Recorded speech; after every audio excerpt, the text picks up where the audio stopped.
We're celebrating hashtag 1 year on Mars. What's the recipe for making a mammoth? Could a 3D printer actually save you money? And getting in sync on today's Daily Orbit.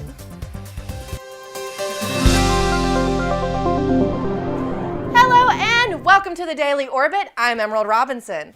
This week we are celebrating the 1 year anniversary of the NASA Curiosity rover's arrival on Mars. The little rover launched from Cape Canaveral, Florida in November 2011, and after a long journey, touched down on Mars' Gale crater on August 6, 2012. Curiosity has already had a very successful first year, accomplishing its major objective to find the first evidence that Mars once had conditions hospitable to life. Powder drilled from sedimentary rock on Mars' surface showed the presence of sulfur, nitrogen, hydrogen, oxygen, phosphorus, and carbon, all important ingredients for life. What's in store now for the little rover? It's on the move to the base of Mount Sharp, where it will investigate the mountain's lower layers.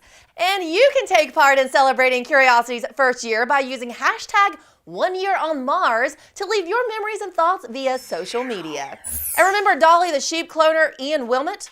Well, the cloning scientist is now weighing in on resurrecting the woolly mammoth. He says that stem cells may be the way to go. His sheep Dolly was the first mammal to be cloned from an adult somatic cell.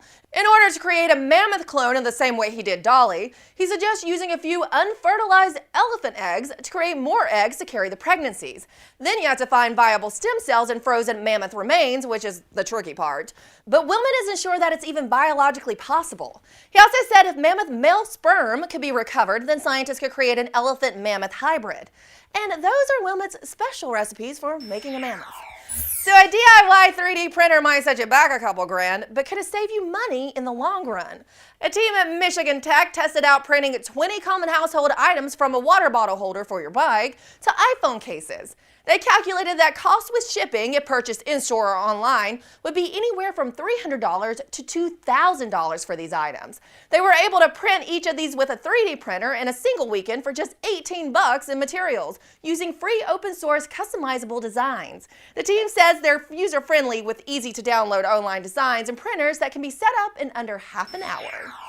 Here's an idea: print a tent and go camping.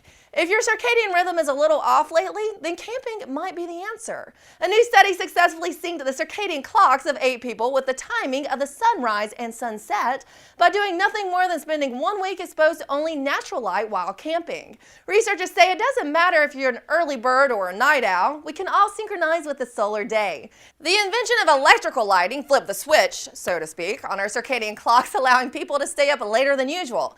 But you don't necessarily have to pitch a tent to reset. Researchers suggest dimming the lights at night, foregoing late night TV, and cutting laptop or iPad use at night to help reset your internal clock if you're having trouble sleeping. Sorry, Jimmy Kimmel, looks like I'm going to have to kick you to the curb on our late night TV dates. And if you decide to go camping though, be sure to take the nasal spray, and not for your allergies. A team of researchers has developed a nasal spray to counteract the neurotoxic effects of snake bites. Of the 125,000 people who die from snake bites each year, 75% did so before even reaching a hospital because there's no easy way to treat them in the field. Also, antivenoms are very costly, and they require refrigeration and some expertise in administering them. Although the nasal spray will be easier to transport and administer, researchers say it's not going to be a substitute for antivenom, but it will buy time to get the victim to the hospital and could save a lot of lives. They're looking into designing a product that could be stocked on drugstore shelves. And that's all for the Daily Orbit. See you tomorrow.